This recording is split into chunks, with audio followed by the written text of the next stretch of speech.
Guys, we are back in Hollywood and we're kicking off our very first set of finals in LA for American Ninja Warriors. So stick around because you're not going to want to miss it. You're tuning into the destination for TV superfan discussion, AfterBuzz TV. And now, let the buzz begin. There we go. Yeah, I think I'm gonna start singing this song. What's that? I think I'm learning the words. There you go, slowly but surely.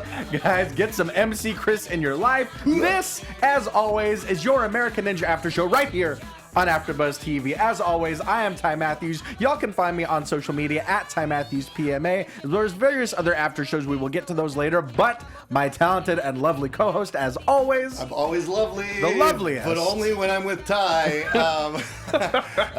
I'm Chris Howard. You can reach me at Chris Howard Live on Twitter and Instagram. And of course, you can go to legendarylivingdaily.com to get daily stuff from me. The stuff, the dailiest of stuff. Daily stuff. Guys, we're getting into the city finals for the first time this week, episode 6. We're back in LA, home of AfterBuzz, if y'all didn't know. But if you're watching online, if you're watching the video feed, we thank you very much. If you're listening on iTunes, we thank you also just as much.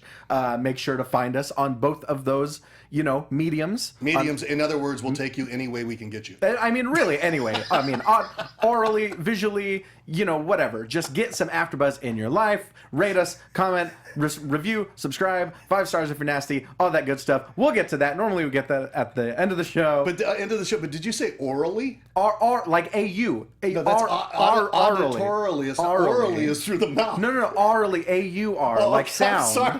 Sound. Come on, It Chris. was a little weird there for a second. Knew I couldn't get that one. Yeah. Man. We want you anyway to join us. Let's talk about these finals. Because for the first time in this season, of course, the Warped Wall isn't just where things end.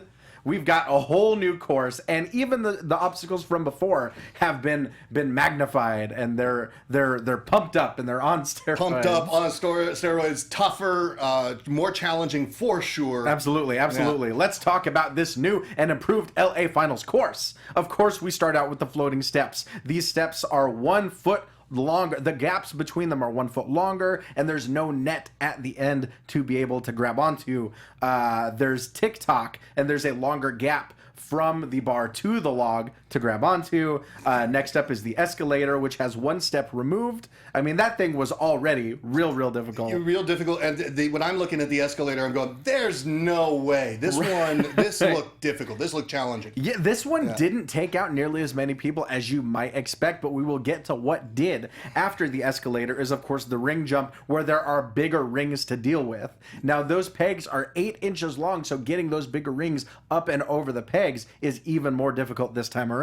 And I'll tell you what, the whole course was, we stumped most of the people on this course. I say we as if we own it, as if we put the course together. But it was all our plan all along. This was a challenging night. Big difference from the qualifiers. Definitely. After the ring jump, we've got the I-beam cross, 38 feet long. There's, of course, a little notch taken out. And, as I think it's Akbar mentions at one point, it's tempting to let your feet swing down when you get to that notch. Can't do it. That's what gets you. Yeah, can't do it. Can't let the feet swing. And the contestants overall did, they attacked this I-beam tonight. When they reached it, they attacked it. Oh, definitely. Went fast, and we'll talk about each one as we get up there. Definitely. But this is a tough challenge. After the I-beam cross, of course, is the warped wall, 14.5 feet, where the qualifiers ended. But there is a whole new gamut of obstacles right after the warped wall, starting out with the salmon ladder. I feel like everyone's videos that we see where someone has their own course that they're training on includes some variation of the salmon ladder. I think they watched Arrow, and Arrow, course, Arrow does the salmon ladder, and if Arrow does it, you got to do it if you're a real stud. But I'll tell you what, after the one course ends and you think it's just the ending, no, it's just the beginning. Exactly. And to start with the salmon ladder is not easy. Now, straight from the salmon ladder kind of connects. There's 1 bar in between, grabbing on from that to the wedge. The wedge is brand new, and this took out damn near everyone tonight. This was a tough obstacle. I'm watching this sucker going, is anybody going to make it? Exactly. Basically what it is, we've got 2 angled pieces of plexiglass on each side. Balancing in between them is a bar, and you just kind of have to hop across the wedge on that bar. Now, speaking of that, Ty, was there a metal sort of a ramp that the bar was landing on? There was nothing. No, it was. I want to say it was on the ends of the bar were these kind of foam balls stoppers, that were like rubber stoppers or something. Exactly, yeah. And all you had was just to pray that you were in such a position that they would both rest evenly on the glass at the same time. Exactly. If they fall lopsided, you're screwed. Exactly. Yeah. Exactly. From the wedge, we've got the helix hang, which was one of the craziest looking obstacles that we've seen this season. Just these kind of rotating pegs that you had to grab onto. Grab a peg, it rotates, and you just had to kind of keep up with it as it turned. Very difficult because you have to hold all of your body strength or your body weight after everything they've been through already. Exactly. And then finally, at the finish of this course, at the finish of the LA City Finals, is the invisible ladder, 30 feet high. You grab onto 2 rings and you just kind of walk it up. Just walk it up as if it were an invisible ladder. Spoiler alert: we do not see the invisible ladder very much tonight. Well, it's invisible. There you go. Yeah, there you go. Thank you. They're going to hire me back. That's what I missed last week. Yes. Now let's get into our city finalists. We start out with Ben Antoine, an aerospace engineer, 24 years old. He's a gymnast. He was in the Junior Olympics. He's a break dancer. What don't these people do? I mean, these people are like, and are there real people that do all these things? Exactly. These are like serious athletes. Right. And that's the thing. I feel like Ninja Warrior doesn't only attract crazy athletes. It attracts people that do so many things outside of the realm of athletics. Yes, I mean, sure. Ben Antoine, he's a service engineer that basically services over 11,000 aircrafts. In his spare time. I just, right? when when he's not climbing salmon ladders and like you and me do. Yeah. But he's 5'9", he's 190 pounds, one of the bigger ninjas of the night. And that that's so depressing to hear them say that that's big. Right. Exactly. I heard them say that for a 175-pound guy tonight. He's one of the bigger ones here. 175 pounds. Are you kidding me? One of the larger. Well, when you're dealing with these lithe ninjas that are light on their feet, this is the real deal. Exactly. But to that point, the less weight that you have, the better a chance that you've got in terms of the course. Exactly. And last at the LA qualifiers, he failed on the I-beam cross. Didn't quite make it to that point tonight because he failed on the escalator. Yeah, boy, and I'll tell you what. Once again, that escalator, we both, that's a tough obstacle, and they took one out. Was what they said. They took one of the steps out, I believe. Yeah, they took one of the steps of the escalator out. So I'm looking at this thing, and we've seen because they always have one balance type obstacle in the course, and the escalator to me seems like the toughest one that I've seen. Right. Now, do those rods spin? I couldn't tell that. No, I don't think those just spin. Steps. Yeah, Okay. yeah. Right. So at the very least, there's that. Yeah, I feel like exactly. At least it's not. Yeah, because we saw the log runner where they had to run across the tops of the logs. Right, and everything's turning. Exactly. Next up, we've got Alan Keneally, a 6-time American Ninja veteran. He's a gym owner. He's another guy that failed on the I-beam in the qualifiers, but just absolutely, he's the biggest ninja of the night. Not just that. He's the biggest ninja of the night, 6'1", over 200 pounds. That's all they say. And that's depressing. That's depressing. He's the I got that as well. But we saw so much personality out of Alan Keneally. This is the guy. We saw an incredible audition video. Oh, that was great. He wanted to make people laugh. I mean, he was pole dancing, he was twerking, because it takes all sorts of athletic skill to be an American Ninja. You never know. Up to and including twerking. Yeah, you never know what you're going to have to pull out of the bag. You really never know. If you got to twerk to make it, then what?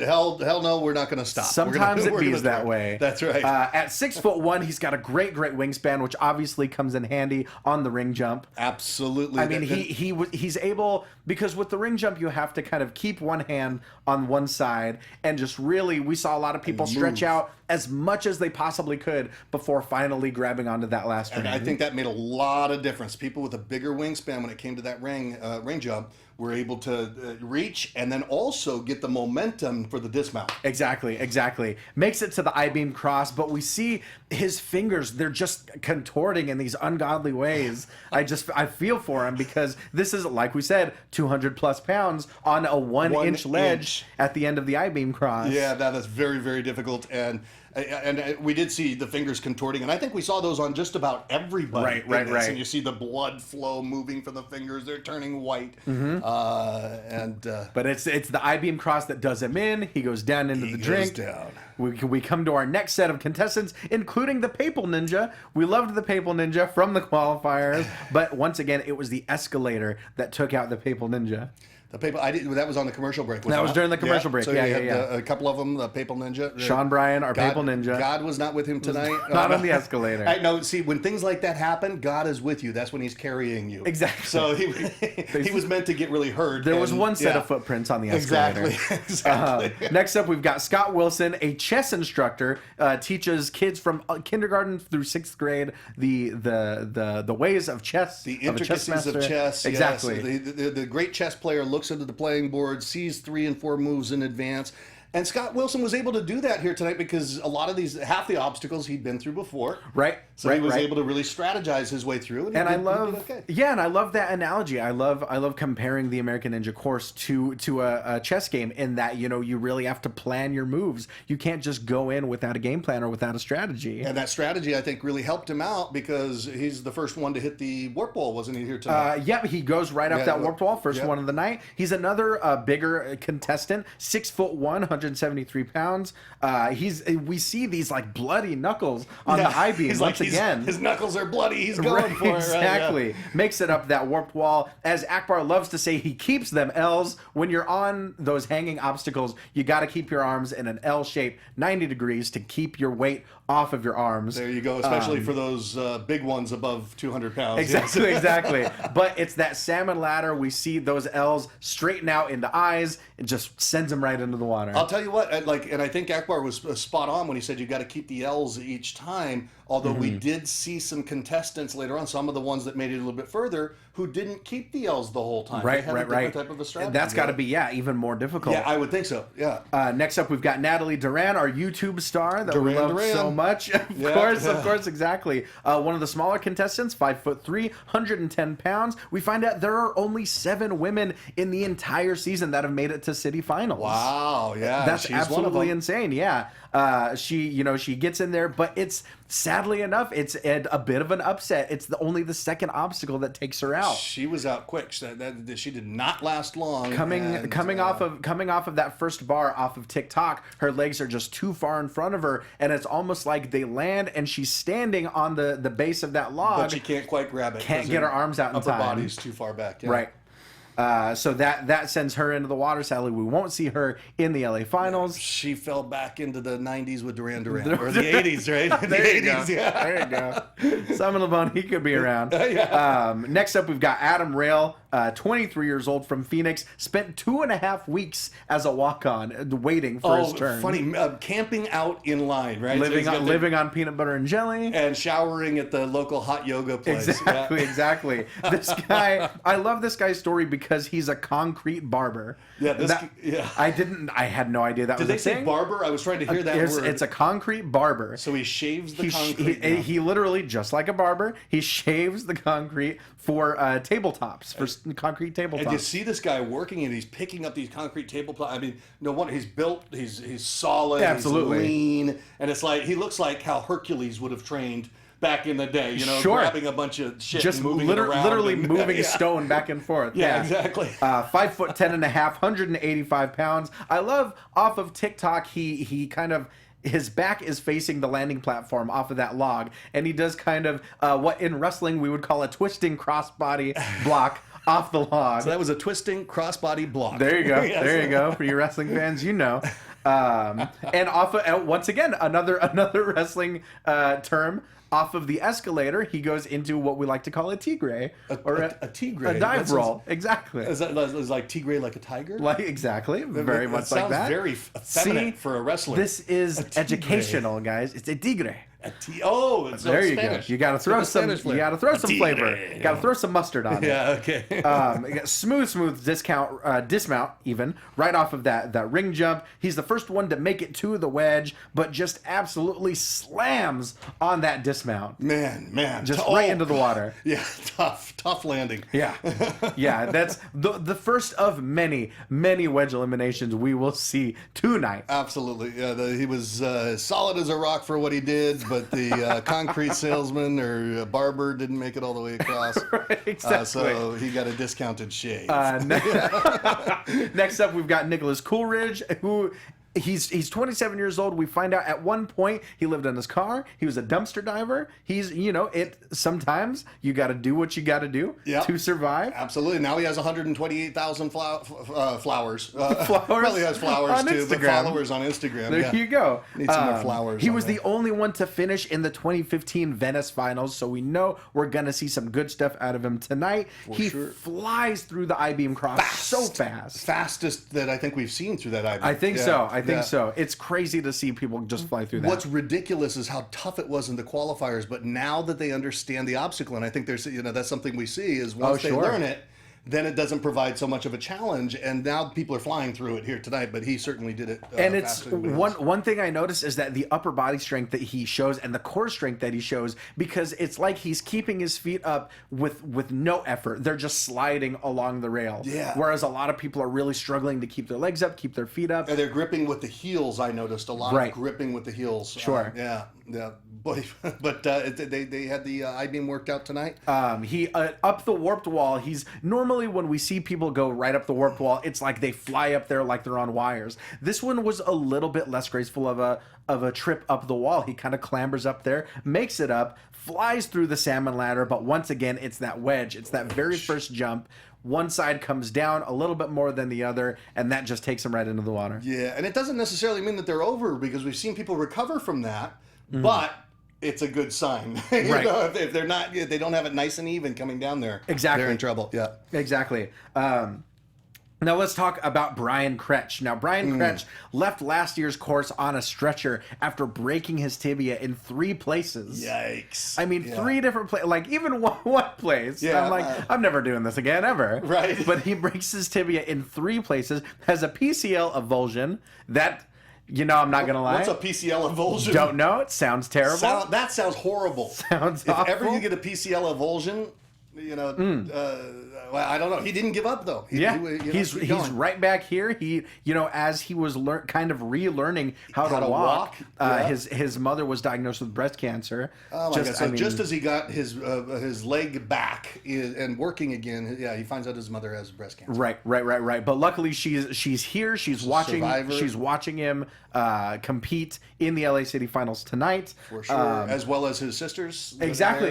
His sisters are there. He's another one of the bigger competitors. He's 6'3", which you got to think it makes it trickier when you've got a leg injury. Yeah. See, and I was thinking about that watching his entire run through the course. Well, it didn't go very long, did it? Right, exactly. We see him on the escalator.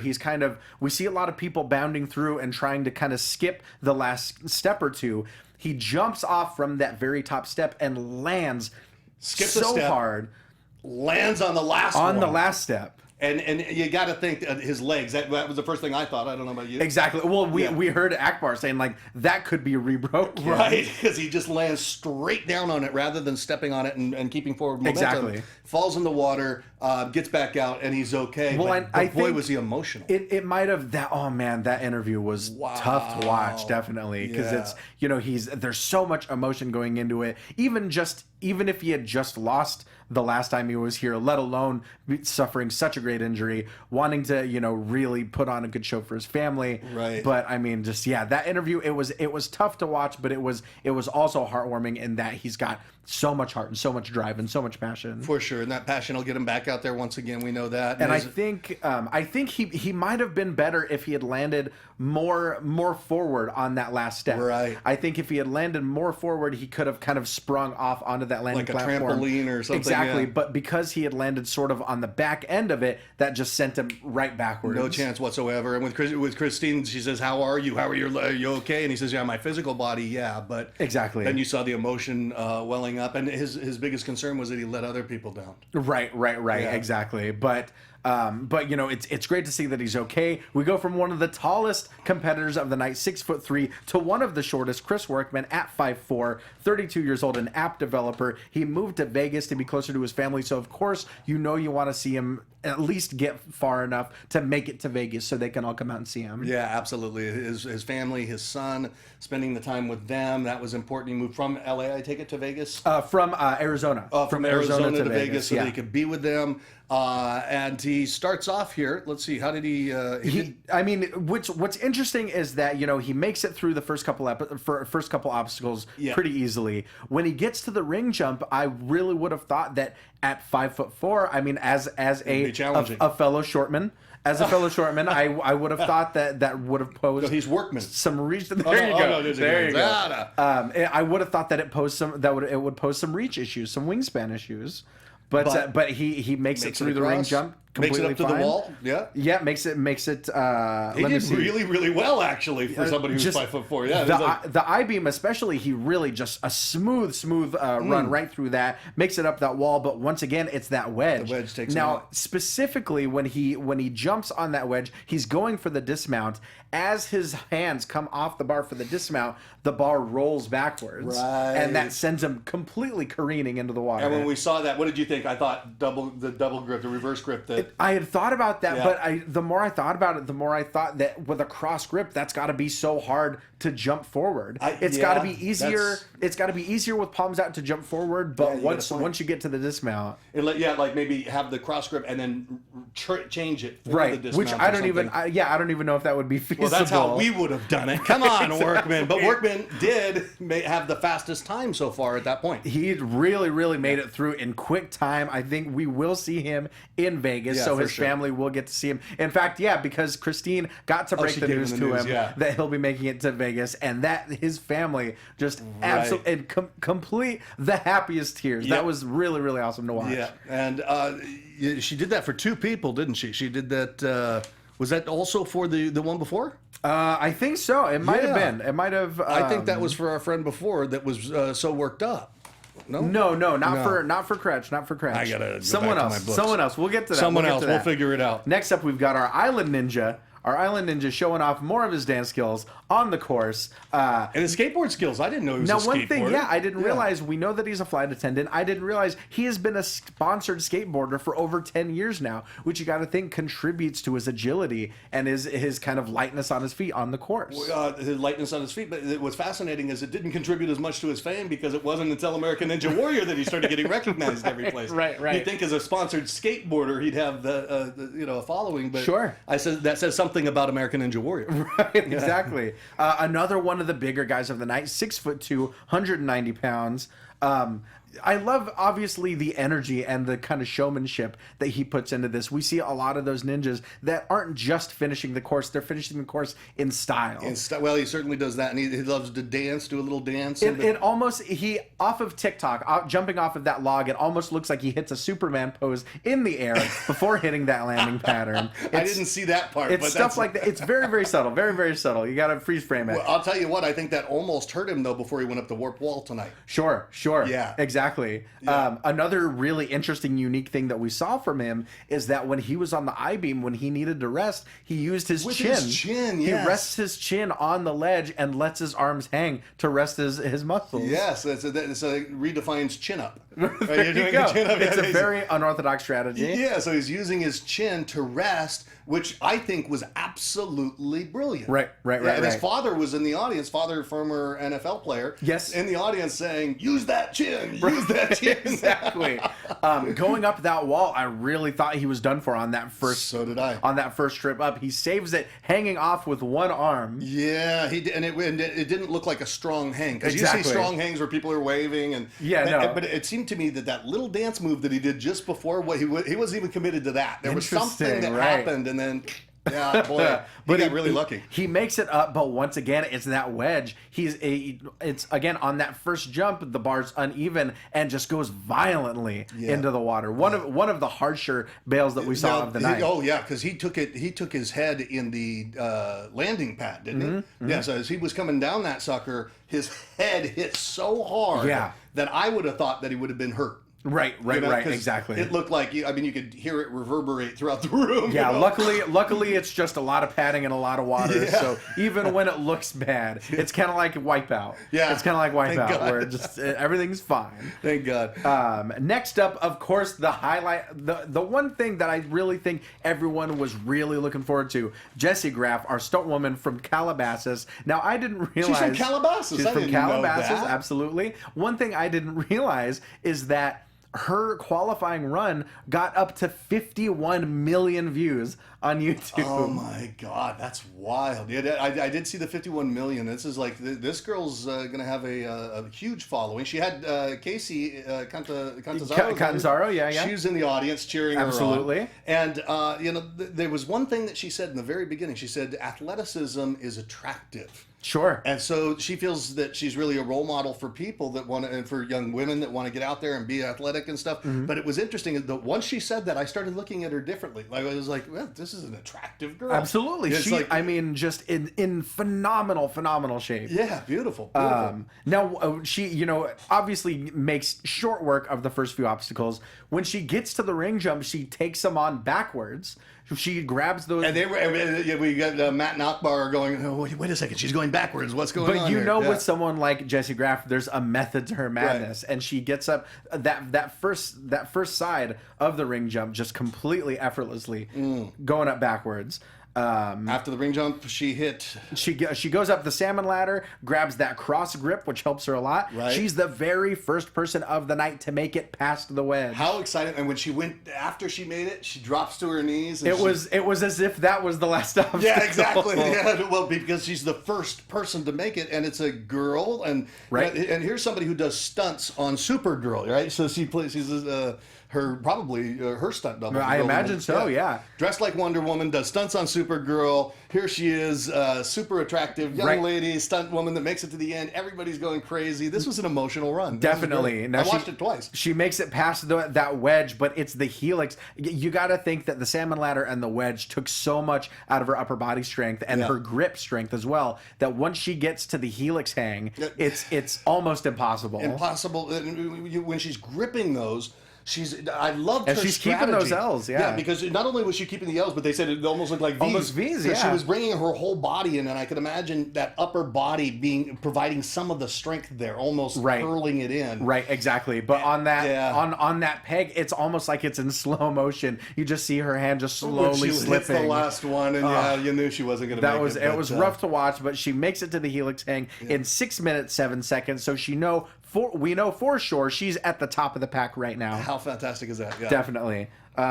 Next up, we've got Gabe Hurtado, 31 years old, a shoe salesman, lost his house in a fire just back in 15. Oh, was it 15? Just this past December, yeah. Oh, shoot. Yeah, he's right back in the mix. Yeah, he's a shoe salesman. He was going crazy working to keep his family. And what I really loved about what he said there was, I felt that as the father, I had to lead the way and show them that we can't spiral down into greater depths of despair about this issue. I've got to show them how to find the positivity in the and it's like, more power to him. That's a leader. And I think, I think that's one of the underlying themes that we see over the course of this entire season and this entire series is this unrelenting optimism and this positivity, even in the face of incredible tragedy. So it's the spirit, it's the character, it's the the inner resources that pull people through this course or pull people through the most trying and most difficult of times. Mm-hmm. And we get to see that. So it's not just the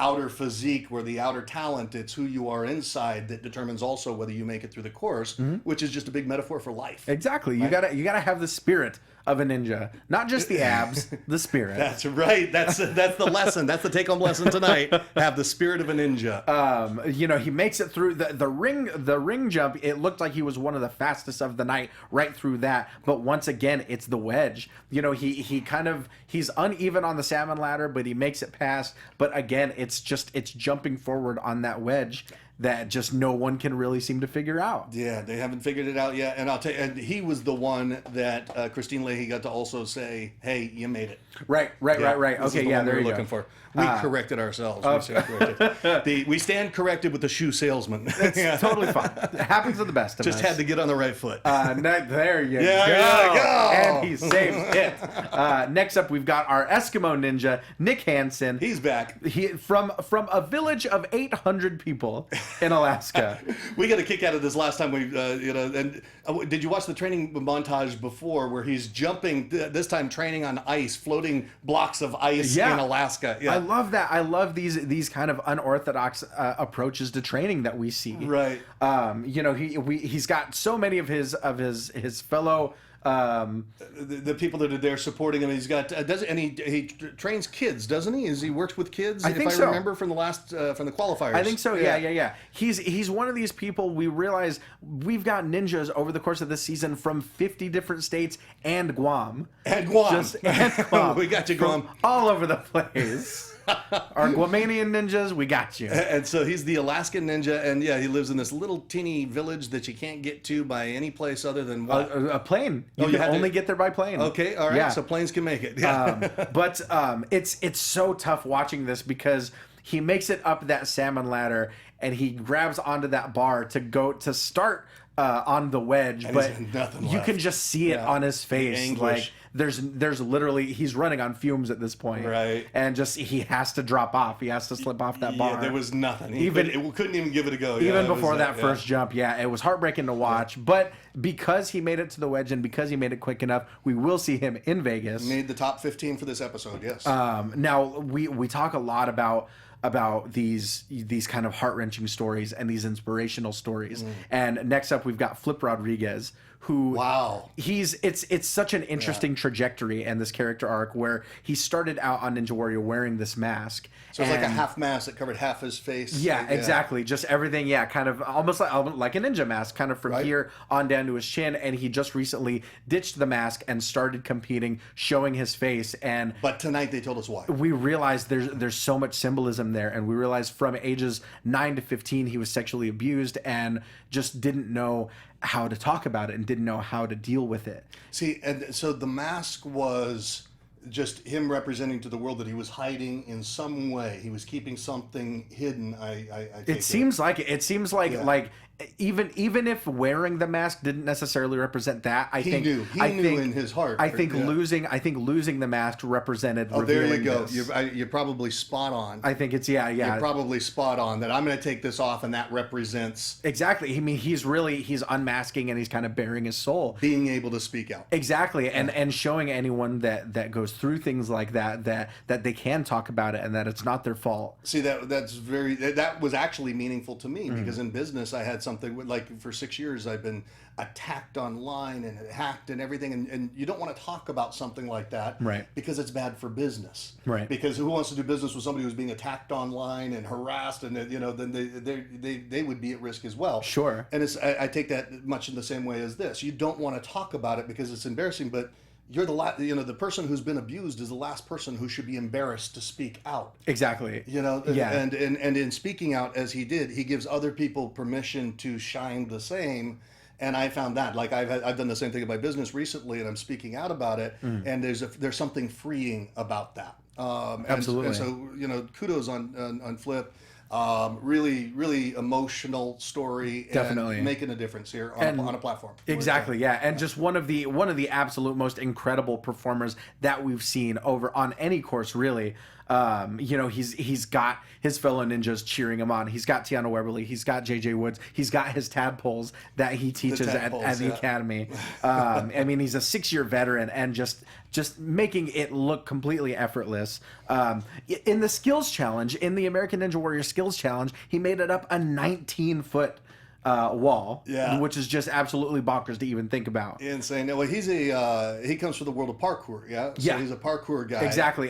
Well, and they mention, Mm-hmm. he's primarily known for parkour, but he's really been working on his upper body strength. Right. And I think he needs to work it a little bit more, he said, too. himself, Right, yeah. exactly. Well, you need the combination of the agility of parkour and free running, and the upper body and the grip strength of rock climbing. Exactly. Yeah. But it's that, I think it's the wedge once again that just Akbar calls it. He gets suplexed into the water. Just another one of those love rough. that. You know me. I am a suplex connoisseur, if you will. Perfect German suplex right into the water. There you go. But even at this point in the night, so many people have fallen victim to the wedge that even making it there is a very good chance of making it to Vegas. Disgrace. There's Right. no disgrace if the wedge takes you out, because I mean this is one that they have to learn how to make it through. Yeah. Right, exactly. But we will see Flip in Vegas in the next round of American Ninja Warrior. Next up is Josh Levin. Now let's talk about Josh Levin. This guy is one of the top climbers in the country. He's won 19 national climbing championships, 10 speed climbing championships, which I didn't know that was a thing. Yeah, I had no idea. But this guy is an absolute just phenom on the course. He's we learn a lot about his very first coach, Stacy Culver, who was diagnosed with a degenerative lung disease, and so watching her deal with that and watching him kind of go through his struggles in this, it's very interesting to see that dichotomy. Yeah, and a dichotomy, and also the parallels. Exactly, It's like, exactly. How do you, and once again, it goes back to that metaphor of looking at the course as life. And when I read the definition of parkour, it's a sport that helps you to overcome obstacles of any type. Right. It's like there's nothing that's going to beat you, and we see that played out time and time again here. Absolutely. The parallels of the metaphor, yeah. Definitely, and we see that Stacy Culver is watching via FaceTime. Josh Levin's dad is holding up a phone on a stick, and she's watching via FaceTime, which is amazing to see. But what's interesting is that he's so young. He's only 22 years old, but he's been training for American Ninja Warrior since he was 15. Do you believe that? Just, I mean, putting in so much time, and he's just putting up an absolutely incredible run that makes it through the I-beam. He makes it past the wedge. He's the first person of the night to make it past the helix hang, and then of course right up that 30-foot invisible ladder to be the one and only finish of the night. Just Yay. Unreal, absolutely ridiculous. Yeah, like I don't even. I look at that and I go, how is that even possible for somebody to tackle that? Exactly. No, And there's no experience on those obstacles. Boy, he nailed it. Exactly. And there's so much pressure when you're watching him go up that invisible ladder, because you got to think like, you've made it so far. Don't slip now, Yeah. But when he gets up to the top of that invisible ladder, it looks like he can't really, take his arms up further. So he brings his legs completely up over him and kind of pulls himself up onto the platform using just his Back legs. to that definition of parkour, and whatever it takes. Unreal. You do it, yeah. But he, in how much was it? It was 8 minutes and 21 seconds. The first and only finish of the night. Yeah, two great runs tonight with him and with our friend Jessie Graff. Definitely, Boy. definitely. Our final runner of the night, we've got Kevin Bull. He's the 31-year-old stock trader. He works with kids on the Alopecia Project. Very famous fan favorite. Definitely. Now, he lost it on the invisible ladder last year, but he in the qualifier this year, he finished 20 seconds ahead of the rest of the pack. Yeah, so he was serious. I mean, that's a sizable difference. Exactly. I mean, he went from being a walk-on 2 years ago to being one of the most decorated Ninja Warriors that they've got. And a lot of expectations of him tonight. Exactly. A lot of pressure, and he makes it through, pretty quickly. I mean, with the speed and the agility that you would expect, but once again, that wedge it's taken out the best of the group tonight. Yeah, it really and has. with Kevin Bull, it was no different. Yeah, but they're in terms of the best, the cream rises to the top. And Absolutely. And I have to look once again at Jessie Graff, and also in our friend Levin that made it all the way through. Definitely. So we've got 15 people that have qualified to Vegas for the next stage of American Ninja Warrior. Jessie Graff is in second place of the night because she made it farther than anyone else without finishing, made it to the helix hang in 6 minutes 7 seconds, the highest finish for a woman in the city finals ever. Wow.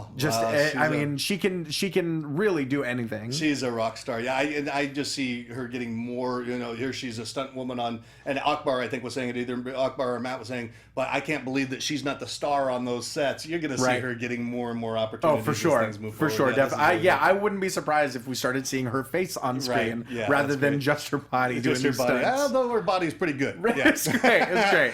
But I mean, we've got so many amazing competitors that will be making it to Vegas. We've got Josh Levin, our only finish of the night. We've got Jessie Graff, Kevin Bull. We've got Flip Rodriguez, our Island Ninja, Grant McCartney, our Eskimo Ninja, Nick Hansen. So many different people making it to Vegas. So I cannot wait to see the next evolution of the course that they're going to be facing. Yeah, I mean, I'm so excited about this whole, we were saying on the car ride over here, I'm grimacing and jumping and just audible gasps the whole time. When people are landing.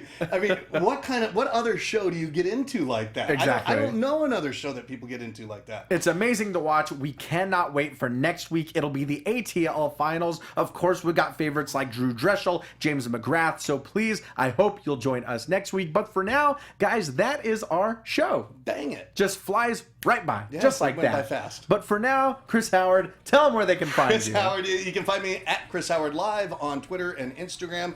Go to legendarylivingdaily.com. Sign up for that. That's it's like a daily newsletter with all sorts of fun, motivation, different types of things that can help you make your life better. And legendarylivingtv.com for my YouTube channel. And of course, my lovely host over here. You're too kind. You're too kind. Well, I'm the lovely one all the time. Yeah. As always, you can find me online, on Twitter, on Instagram, at Ty Matthews, PMA. That's PMA for Positive Mental Attitude. So between Legendary Living, between Positive Mental Attitude, between Ninja Warrior, this is really, I think we've got the inspirational after show on lock. You can find me on various other after shows, including Monday Night Raw, this one right here on Wednesday nights, and Lucha Underground. There are only 2 episodes left of Lucha Underground. We're talking Ultima Lucha on Thursday nights, so get some Lucha Libre in your life. If you're on iTunes, remember to download, review, comment, rate, 5 stars if you're nasty. On YouTube, leave us a thumbs up, leave us a comment. Find us on Twitter, find us on Instagram. Let's all talk about how we can become ninjas.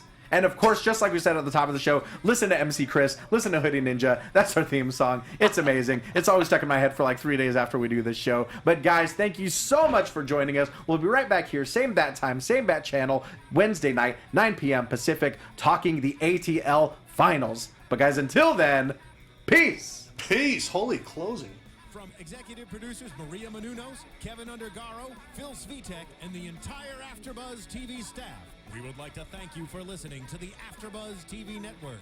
To watch or listen to other after shows and post comments or questions, be sure to visit AfterBuzzTV.com. I'm Sir Richard Wentworth, and this has been a presentation of AfterBuzz TV. Buzz you later. The views expressed herein are those of the hosts only and do not necessarily reflect the views of AfterBuzz TV or its owners or principals.